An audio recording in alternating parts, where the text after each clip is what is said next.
Perfect for trade shows, conferences, events, and virtual meeting backdrops, tension fabric displays create a professional look as they promote your brand and products, and installation is simple. Step 1. Assemble the frame.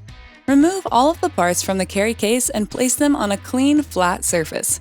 Assemble the vertical shock corded poles by placing the tapered end of one pole into the large end of the next while pressing the snap button. Attach the vertical shock corded poles into the ports on the base.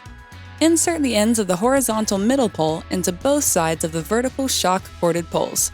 Attach the top corner poles and top horizontal pole to the vertical poles.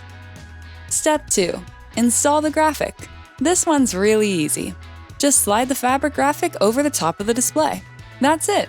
All that's left is for you to stand back and admire your work.